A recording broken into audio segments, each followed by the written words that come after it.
I felt really good. I gotta say that being out there doing some organizing and it not being about the stream was really uplifting. And it was good to see how many volunteers there were, see how many people were eager. And, you know, Bernie's going out there, Cori Bush is going out there, Ayanna Pressley is going out there. So it looks like all hands are going to be on deck for the last week for Nina Turner. Let's maul in the Central Committee. Let's cringe in the Central Committee. Let's bog in the Central Committee right now.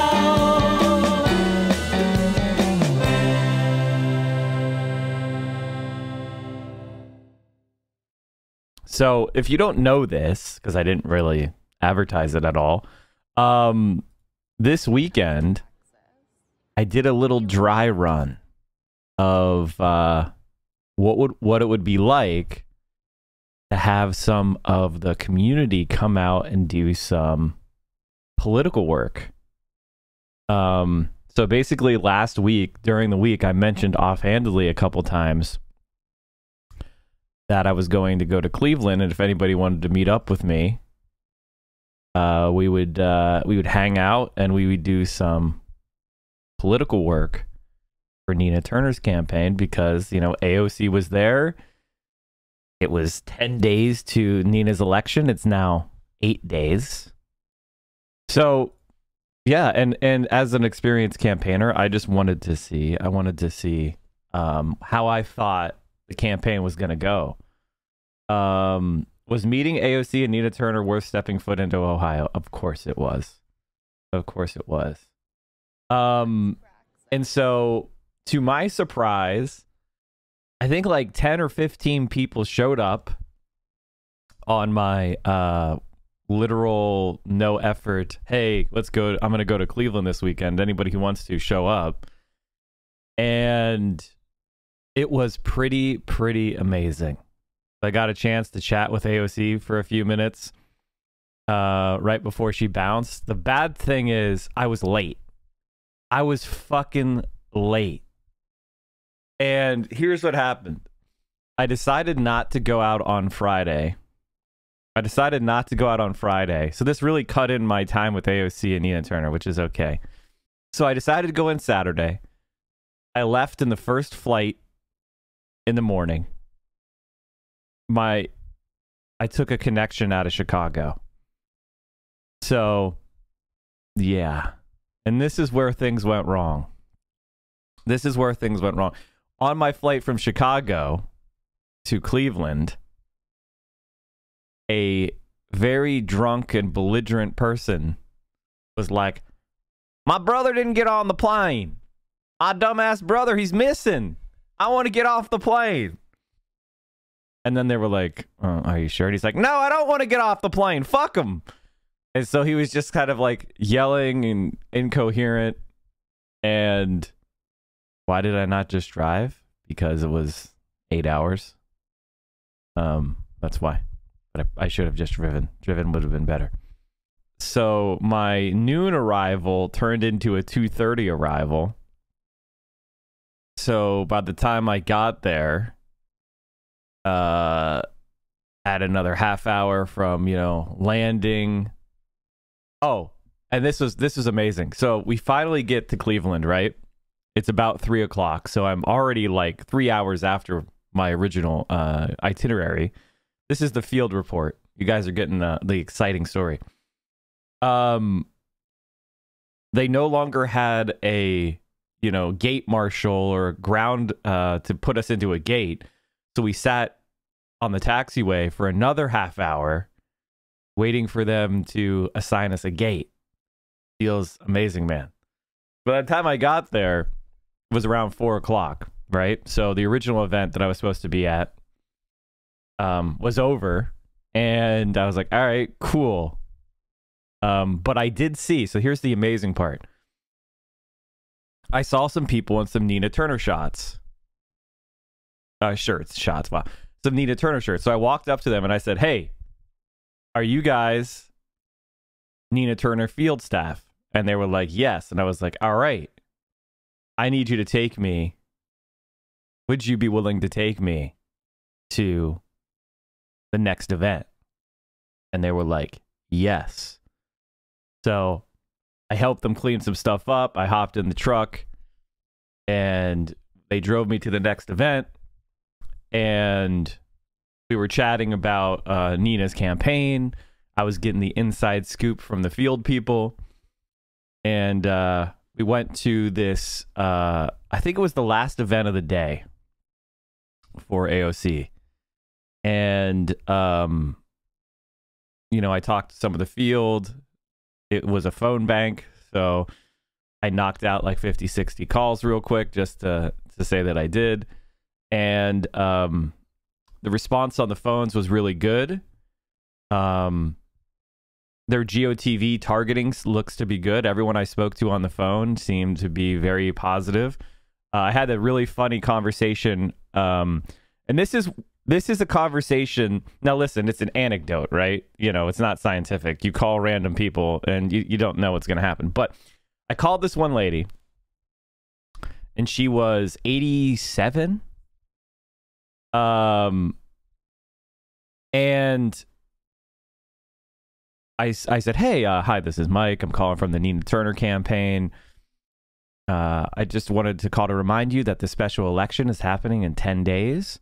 Blah, blah, blah, blah, blah. Are you planning on voting for Nina, right? And the woman's like, well, I don't really talk about my vote. And I'm like, okay, that's totally understandable. Let me just tell you why I'm so passionate about Nina. And then I was like, you know, she's really been big with the, $15 minimum wage.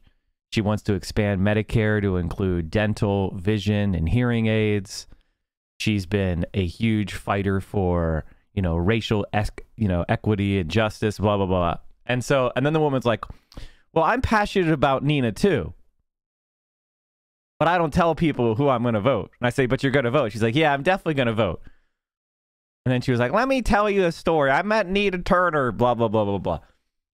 And so she's like, yeah, I won't tell you who I vote, but I'm super passionate about Nina Turner and I'm definitely going to. And so I was like, yeah. And so I could tell you, as a leftist, making phone calls, which is the worst thing. That's the least fun type of campaigning, by the way. Phone banks suck. Fuck you, phone bank. And you call an old lady, and she's super pro Nina Turner. That was great. Every conversation I had was super positive. And then then I met with AOC, and I realized, holy shit, I don't have anything to post. I don't have anything to post. And so I was like, fuck. Okay. I was like, Representative Ocasio-Cortez, do you mind if can I ask you a question? And about the race, because I was like, fuck, I need to have proof that we were talking. I was like, shit. And then I asked her it, and I realized, fuck you, idiot, you don't even have your phone recording. And so I very quickly grabbed my phone, hit the record button. And this is what I got. You could see the pro recorder. The question I asked was about the attack ads from the super PAC Democratic Majority for Israel against Nina Turner. Now chat, obviously vertical cam. I mean, how can it not be? And just to remind you, this super PAC that I asked AOC, just to give you the background, so you're not just like, Mike, what is this? Oil and Gas Air funding super PAC attacking Nina Turner. Samson's Energy Chair has donated $1.25 million to the Democratic Majority for Israel super PAC, which endorsed Turner's opponent, Shontel Brown. The largest donor to the super PAC backing centrist Democratic candidate Shontel Brown in Ohio's 11th Congressional District special election is an oil and gas executive who belongs to a billionaire family. And the Democratic Majority for Israel is famous for this ad. I want to show you this shit. Because they are total scumbags. They are total scumbags. Are you ready? The most important thing is we have to beat Trump. We've seen the damage that Trump and the Republican Congress have done. I doubt if Bernie Sanders can beat Trump. I like Bernie. I think he has great ideas. But Michigan, Pennsylvania, Iowa, they're just not going to vote for a socialist. I do have some concerns about Bernie Sanders' health, considering the fact that he did have a heart attack. I think it's very important that the Democrats nominate somebody that can beat Trump. I don't feel as though Bernie Sanders would do well against Donald Trump. I just don't think Bernie can beat Trump. DMFI PAC is responsible for the content of this advertising. So as you can tell, Concerns about Bernie. there are the biggest scumbags in the fucking world. Right?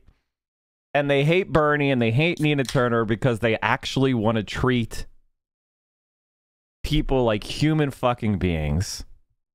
And so they're spending huge money on a dark money super PAC to interfere in this election to attack Nina Turner. So I asked AOC about that.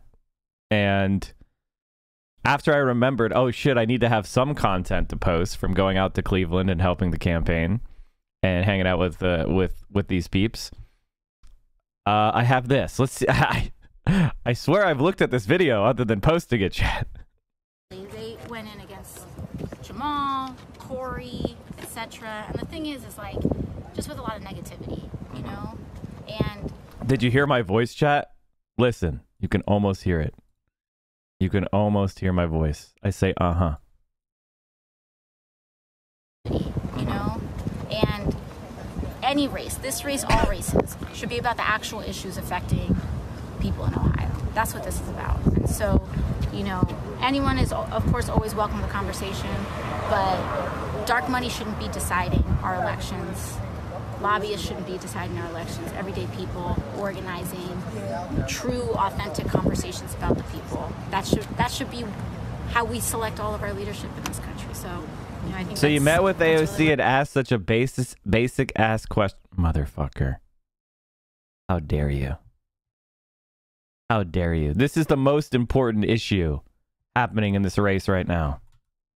I don't see you going and talking to AOC. So we had some fun out there. And we had a few stalwarts of the community upgraded to good friend hanging out. And from my reaction, so a couple things. First, you know, the field staff were a little bit overwhelmed by the response from AOC. They had hundreds of volunteers. You know, they ran out of call sheets. They ran out of doors to knock. So that was really exciting to see that they got so many volunteers. There were many, many, many times more volunteers there for Nina Turner and AOC in Cleveland than there was at the pathetic March for Medicare for All. I don't know if you noticed, chat, but I didn't really talk about that march much because it was headed up by the dumbest grifters on the internet. And I don't like to punch at people that are trying to do things. But now that it's happened, I need to show you the difference between what we were doing, what AOC was doing. And here's the tweet, chat, if you want it. And the absolute garbage that other people were doing. Did you see the AOC protest tomorrow? So this is what comes down when you are really, really online. The Medicare for All rally at AOC's Bronx office tomorrow. I'm begging you to get offline. This is the saddest thing I've ever seen. Sign our petition to AOC and Congress. Demand that Biden expand Medicare to everyone. Pass Medicare for All in Congress. Organize direct actions for single payer. And meet with constituents and movement organizers to plan a fearless new campaign. Savage Joy Marie 1 is bringing the ruckus at AOC's office tomorrow. So, clout sharked off Nina Turner, still the pinned tweet.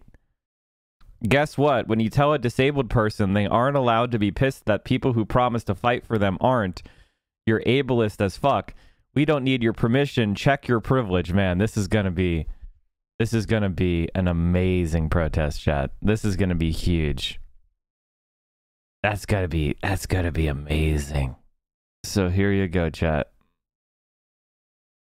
This is the LA March. There were more people at the Save the Kids rally. This is, I'm sorry to say, very sad. For the second largest city in the world, in the country, rather. She hasn't even tweeted about Medicare for all in ages. Hey God, the fraud squad, they don't ever talk about Medicare for all. Here's Nina Turner on June 15th. This is her ad for her campaign in Cleveland, Ohio.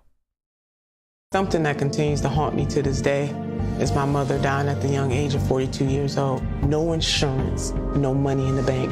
So when I fight for Medicare for all, I'm fighting for my mama who's not here and working class people who need to have health care as a right, not a privilege. The poor, the working poor, and the barely middle class should live a good life. Wealth should not dictate whether or not you have access to health care. I'm Nina Turner, and I approve this message. Now, you know, hey, I don't know, but I could swore that was a television ad for Medicare for all. What are you talking about? Well, that's Mike. That's AOC. I mean, that's Nina Turner. That's not AOC. Now, let's leave aside the fact that AOC just was out in Cleveland campaigning for her. Let's just leave that aside. Well, AOC is obviously becoming a liberal. Oh, fuck. Here she is in March 19th of this year talking to DSA's official magazine talking about Medicare for all. I think sometimes people fall into this trap of wishful thinking about a poll question, thinking that support is solid and that it is unsusceptible to the propaganda of corporate lobbyists in the health insurance industry. I think the first thing we need is real honesty about the work to be done ahead of us. There are some issues that poll really well and the polling is concrete. There are other issues that poll one way or another and the polling can really fluctuate with just one ad campaign. And so in terms of tactics, and that's what's needed, I think we should need to actually make the case for single payer healthcare that is free of cost at the point of service. And we have to say that we mean what we mean by Medicare for all, because as we know, there are a lot of cynical actors that try to add all these ellipses like Medicare for all who want it that make less than $100,000 per year.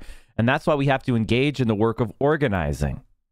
So I would say in terms of our strategic priorities, yes, it's continued organizing. Yes, it's also continued support on the state level for various healthcare initiatives, such as a single payer proposal in the state of New York. There's a lot of that work that we can do outside of electoralism, but there is critical electoral work to be done as well. I think the strategy of supporting candidates, when that strategy is very calculated, focused, precise, when we aren't casting our net too wide behind the capacities of any given local organization, is extremely effective. Mounting continued primary challenges or just supporting candidates in general, putting candidates in open seats, I've seen the impact of it from the inside. How much even incumbent members of Congress will totally reinvent themselves in a far more progressive direction because they know that their communities are watching. In the best case scenario, we get incredible new members of Congress or we win these open seats. You know, Rashida Tlaib was an open seat. And at worst, we get almost a radical change in the agenda of the incumbent that is presently there. And in so many ways, it's a win-win in getting that internal traction that is necessary. So they're just making shit up. They're just and now they're going to protest outside of her district again. The stupidity is incredible. You could be out in Cleveland. It's a week before Nina Turner's election. What are you doing, Susan Sarandon? What the fuck are you doing? This is madness. Out early this morning for canvassing on Cleveland's west side. Thank you to our volunteers and Pipefitters 120. Team Chantel is in full gear as we are 10 days away from Election Day. Look at the incredible volunteers here. And for what I can... Oh, yeah. This is... Oh, yeah. Yeah. She's got like one legit volunteer. I count like 1, 2, 3. The rest of these guys are all working what they were assigned, because it looks like the leadership of pipe fitters. Pipe fitters traditionally do a lot of work in the oil and gas industry. So it doesn't surprise me that they would be endorsing the more centrist candidate. But yeah. Are you saying Susan Sarandon? Apparently Susan Sarandon is going to this movement for a People's Party stupidity. So I don't know what people are doing. They're stupid. They're embarrassing. This person is not a real. A week before a vital primary. Look at this shit. Look at this shit. Susan Sarandon, and you get 800 likes, dude. Sad, man. Sad, dude. MSNBC framed it as an AOC candidate versus a Clyburn candidate. That's true. Honestly, that's a fair take. That's a fair take. So we were out, and I'm gonna be posting more of the stuff from. Obviously, I just got home, so I didn't have as much time as I'd like before the stream started. But we were out there. I felt really good. I gotta say that being out there doing some organizing and it not being about the stream was really uplifting. And it was good to see how many volunteers there were, see how many people were eager. And, you know, Bernie's going out there. Cori Bush is going out there.